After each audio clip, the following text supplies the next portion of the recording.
La luz fluorescente sobre el espejo del baño había comenzado a zumbir hace 3 días.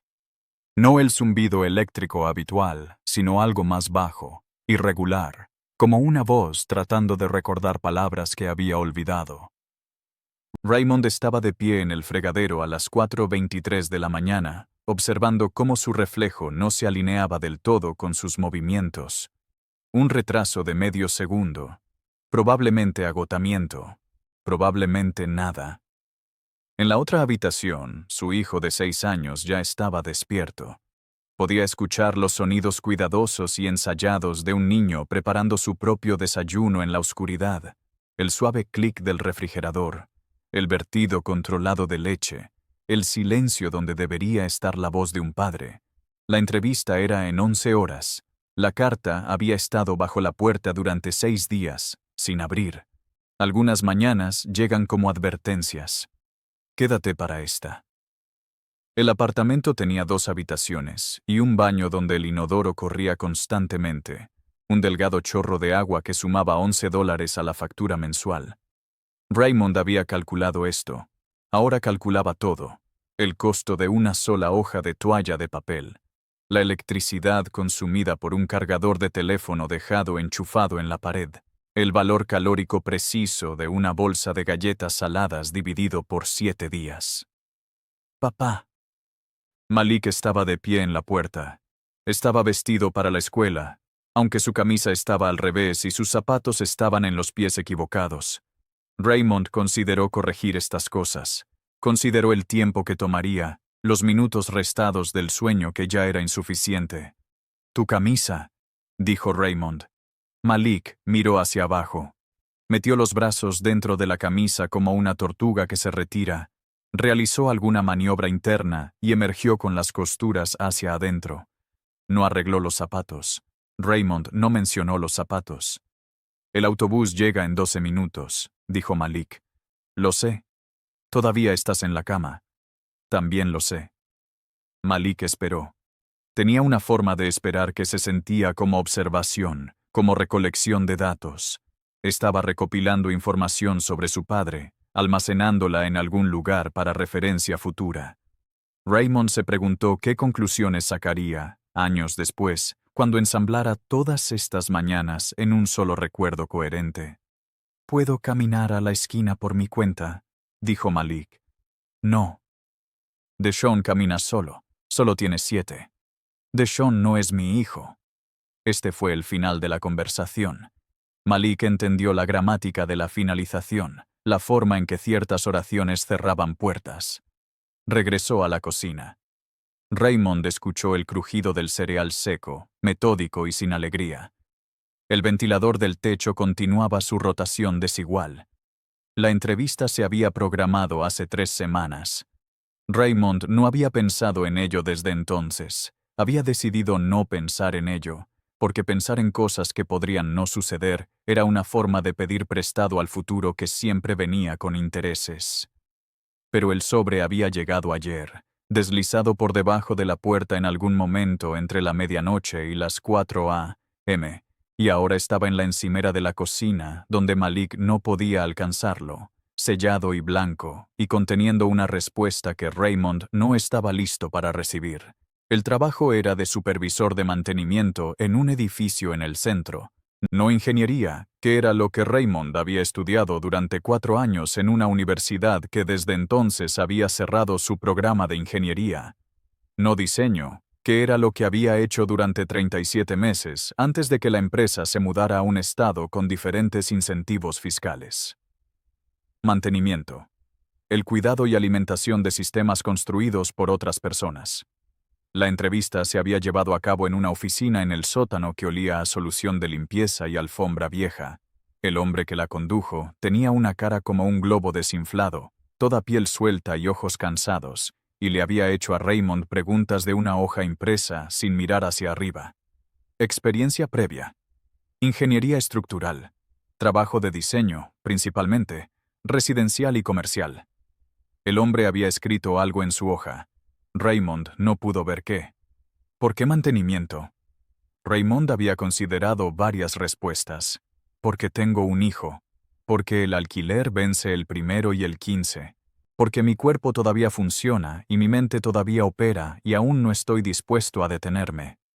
Entiendo cómo funcionan los edificios, dijo. Desde adentro hacia afuera. El hombre había escrito algo más. La entrevista había durado 11 minutos. Ahora el sobre estaba sobre el mostrador, y Malik estaba comiendo cereal seco, y el autobús llegaría en 9 minutos, y Raymond todavía estaba calculando si la esperanza valía el costo de la decepción. Se levantó. La mañana tenía la temperatura de nada, no fría, no cálida, el tipo de aire que pasaba a través de la ropa sin registrarse. Raymond estaba en la esquina con Malik y miraba la calle en busca de la forma amarilla del autobús.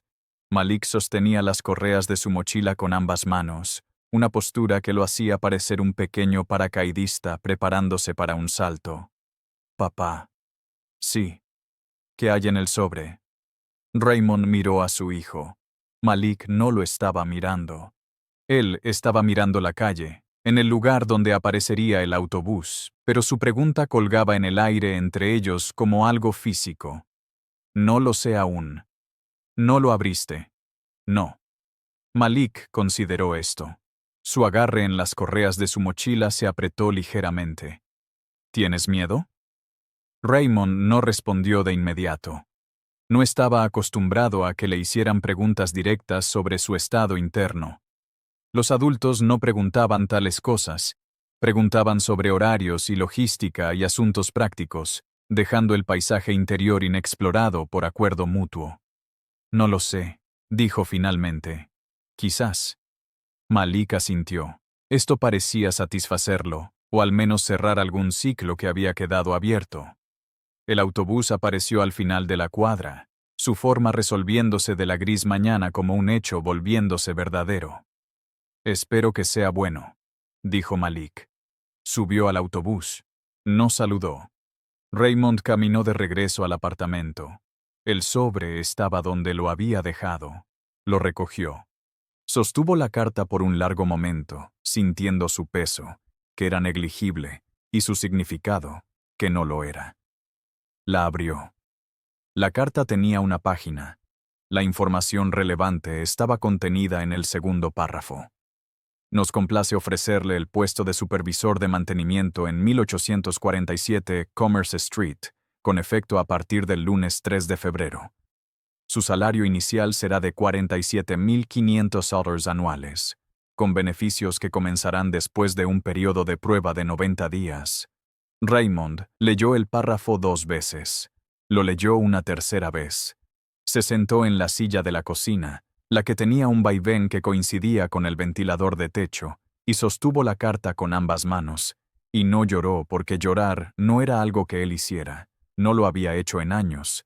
Pero algo se movía detrás de sus ojos, una presión que había estado acumulándose durante más tiempo del que podía recordar.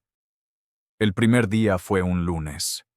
Raymond llegó a 1847 Commerce Street a las 7:15 a.m., 45 minutos antes de su hora de inicio oficial. El edificio tenía 12 pisos de vidrio y concreto, el tipo de estructura que parecía cara desde el exterior y revelaba sus compromisos solo a aquellos que trabajaban dentro de sus muros. Su supervisora era una mujer llamada Patricia, que había estado haciendo este trabajo durante 23 años y tenía la paciencia comprimida de alguien que había explicado las mismas cosas muchas veces. La sala de calderas está en el sótano, los armarios eléctricos en cada piso. El acceso al techo es a través de la escalera del 12º piso, pero necesitas firmar para sacar la llave. Los inquilinos llaman a la línea principal. Las quejas van conmigo, yo te las envío. Raymond asintió. Tenía un cuaderno, de espiral, comprado en una tienda de $1 a 3 calles de su apartamento. No escribió nada en él, recordaría. ¿Preguntas? Los elevadores, dijo Raymond. ¿Contrato de servicio o interno? Patricia lo miró con algo que podría haber sido sorpresa. Contrato de servicio. Expira en junio. ¿Por qué? El de la izquierda se arrastra cuando se detiene. Tercer piso, especialmente. Podrían ser sensores de nivelación. Podría ser el soporte del motor. Patricia estuvo en silencio por un momento. ¿Te diste cuenta al entrar? Yo noto los edificios. Ella le entregó un juego de llaves en un llavero que tenía más metal del que parecía práctico. El octavo piso tiene una fuga detrás de la pared en la suite 804. Ha estado ahí durante 6 meses. 3 contratistas no pudieron encontrarla. Raymond tomó las llaves. Su peso se asentó en su palma como algo familiar, como algo que había estado esperando sostener. La encontraré, dijo. La fuga en la suite 804 no estaba detrás de la pared. Estaba sobre el techo, un agujero de alfiler en una unión de cobre que había estado sudando durante años, el agua viajando por la tubería antes de gotear sobre el aislamiento y migrar hacia los lados. El daño en la pared era secundario, un síntoma de un problema ubicado a 2,5 metros de donde todos habían estado buscando. Raymond la encontró en 2 horas. No anunció esto. No le informó a Patricia con la satisfacción del éxito. Él simplemente lo arregló, soldó la unión, reemplazó el aislamiento húmedo, parches de la pared con un compuesto que necesitaría ser lijado en 48 horas. Cuando terminó, se movió al siguiente ítem de la lista. Los días adquirieron un ritmo. Raymond se despertaba a las 5:30. Hizo avena para Malik. El microondas había sido reemplazado. Una unidad reacondicionada de una casa de empeño que funcionaba lo suficientemente bien. Llevó a su hijo a la parada del autobús. Tomó la línea 41 hacia Commerce Street. Entró al edificio por la entrada de servicio y pasó sus horas moviéndose a través de sus sistemas, sus arterias y órganos, aprendiendo dónde era fuerte y dónde estaba fallando. Los edificios hablaban si sabías cómo escuchar. Crujían, se asentaban y zumbaban con las frecuencias particulares de su construcción. 1847. Commerce Street hablaba de esquinas recortadas en 1987, de accesorios de tubería baratos que habían superado su vida útil esperada, de un sistema de HVAC diseñado para un clima que ya no existía. Raymond escuchaba. Tomó notas en su cuaderno de espiral. Arregló lo que pudo y documentó lo que no pudo, construyendo un caso para reparaciones que requerirían la aprobación de personas que aún no había conocido. Pasaron 3 meses. Patricia se jubiló un viernes de mayo. Su último acto fue recomendar a Raymond para su puesto. La administración del edificio, una empresa con oficinas en otro estado, personas que nunca habían pisado el vestíbulo, aprobó la recomendación sin entrevista ni discusión. Raymond se convirtió en el supervisor. Su salario aumentó. Contrató a 2 asistentes, jóvenes que le recordaban a él a su edad, llenos de conocimientos que aún no habían aprendido a aplicar. Él les enseñó a escuchar. Una noche, Malik preguntó sobre el edificio. Estaban cenando, arroz y frijoles, la especialidad de Raymond, la única comida que podía preparar sin consulta ni medida. Malik había crecido en los meses desde la carta. No más alto, pero más presente, más sólido en su ocupación del espacio. ¿Cuál es la cosa más grande que has arreglado? Raymond consideró la pregunta. No hay una más grande. Solo son diferentes. ¿Pero cuál es la más importante? Las cosas que nadie ve. Tuberías, cables, las cosas dentro de las paredes. Malik empujó un frijol a través de su plato, creando un pequeño camino por el arroz. ¿Por qué es eso lo más importante? Porque cuando funciona, nadie piensa en ello. Simplemente viven sus vidas. Abren el agua y sale agua. Encienden un interruptor y las luces se prenden. No piensan en por qué, porque no tienen que hacerlo. Malik estaba callado. Él estaba procesando. Podía ver Raymond, archivando esta información junto con todas las otras observaciones que había recopilado. Así que eres invisible, dijo Malik. Raymond dejó su tenedor. ¿Qué quieres decir? Arreglas todo para que funcione, y luego nadie te ve porque todo funciona. Así que eres invisible. Raymond miró a su hijo. 6 años, zapatos finalmente en los pies correctos, camisa en la dirección correcta. Una persona pequeña ensamblando un modelo del mundo con las piezas que podía reunir. Quizás, dijo Raymond. ¿Eso es malo? Malik pensó en ello. No creo que sí. Las cosas invisibles son importantes, como el aire. No puedes ver el aire, pero lo necesitas. Raymond no respondió. No podía. Algo se había cerrado en su garganta, alguna válvula que impedía el habla. Terminaron la cena en silencio. La reunión era un martes. Raymond había sido convocado a la oficina regional de la empresa de gestión, una caja de vidrio en un suburbio a 40 minutos en tren. Nunca había conocido a nadie de la empresa en persona. Sus interacciones se habían limitado a correos electrónicos y llamadas telefónicas ocasionales con asistentes que hablaban con los tonos apagados de personas leyendo de un guión. La oficina estaba fría como los lugares que habían renunciado a la eficiencia, el aire acondicionado funcionando a plena capacidad a pesar de la temperatura moderada afuera. Raymond se sentó en una sala de espera con sillas diseñadas para la apariencia en lugar de la comodidad y observó a una recepcionista teclear en un teclado con una fuerza innecesaria. «Señor Watts, están listos para usted». La sala de conferencias tenía 3 personas, 2 hombres y una mujer, todos en trajes que les quedaban a la perfección, todos con expresiones que no comunicaban nada. Raymond se sentó en la silla que le indicaron, la que estaba frente a la ventana para que la luz le diera en los ojos.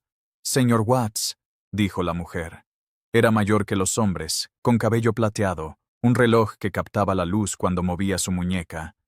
«Gracias por venir». «Por supuesto. Hemos estado revisando las métricas de rendimiento en Commerce Street. Desde que asumiste como supervisor, los costos de reparación han disminuido en un 31%. Las quejas de los inquilinos han bajado un 44%. El edificio pasó su última inspección con 0 deficiencias por primera vez en su historia. Raymond esperó. «Estamos impresionados», dijo uno de los hombres. Tenía una voz que sonaba como si hubiera sido probada en grupos de enfoque, testeada para su palatabilidad.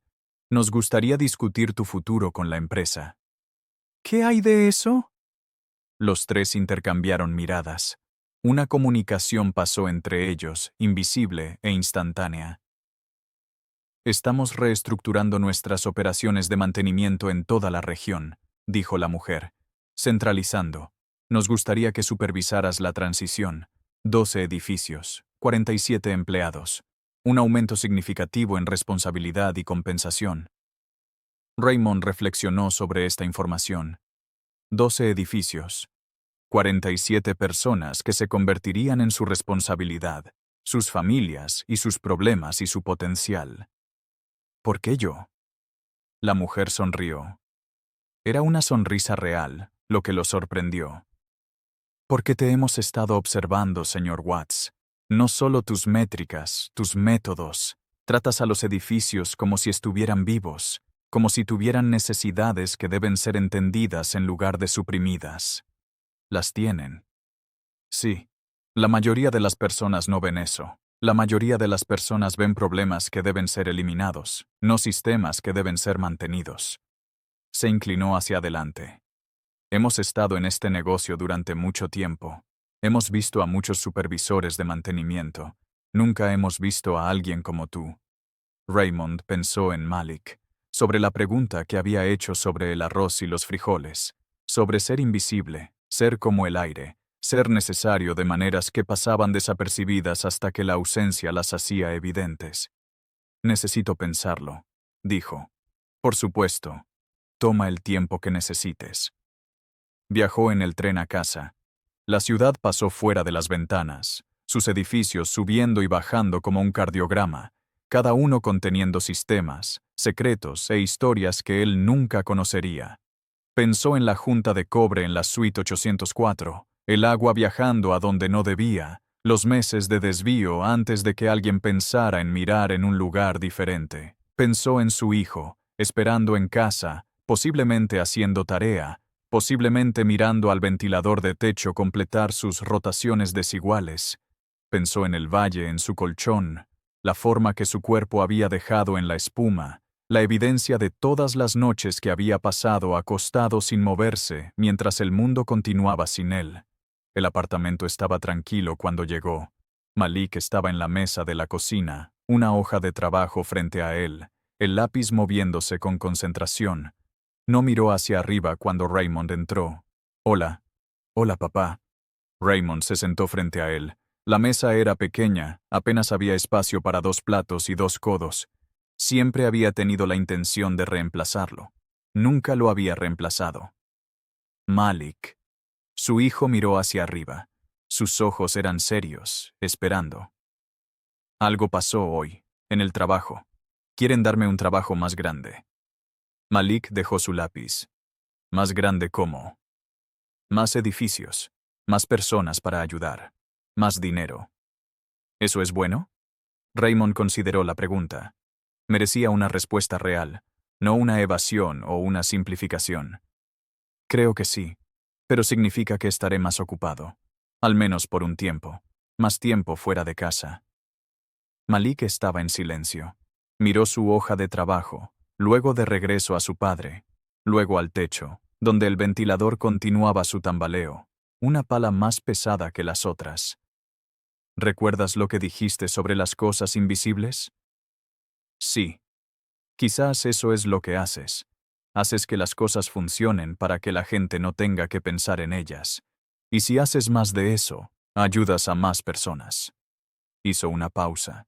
Incluso si no saben que estás ayudando. Raymond extendió la mano a través de la mesa. Puso su mano sobre la mano de su hijo, un gesto que no hacía a menudo, un contacto físico que se sentía tanto natural como desconocido. ¿Cuándo te volviste tan inteligente? Malik se encogió de hombros. Escucho. Esa noche, después de que Malik se durmió, Raymond fue a la cocina. Se quedó en la encimera donde había estado el sobre hace meses. El sobre que contenía una respuesta que no estaba listo para recibir. Pensó en los edificios, sobre los sistemas que los mantenían en pie, las paredes de carga y las tuberías ocultas y las venas eléctricas que llevaban energía a lugares donde la gente vivía, trabajaba y dormía. Pensó en la arquitectura invisible del mantenimiento, la atención constante que prevenía el colapso. Pensó en ser padre, sobre los sistemas que mantenían esa relación en pie, las mañanas tempranas y las vigilias en la parada del autobús y las comidas preparadas con cuidado, si no con habilidad, acerca de la arquitectura invisible de la presencia, la atención constante que evitó un tipo diferente de colapso. El ventilador de techo se movía inestable sobre él, una pala más pesada que las demás. Lo arreglaría mañana.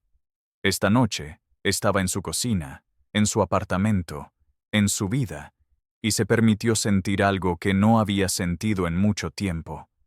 No exactamente felicidad, algo más silencioso que eso, algo más parecido al reconocimiento, la sensación de que las piezas se estaban encajando, lentamente, imperfectamente, en algo que podría sostenerse,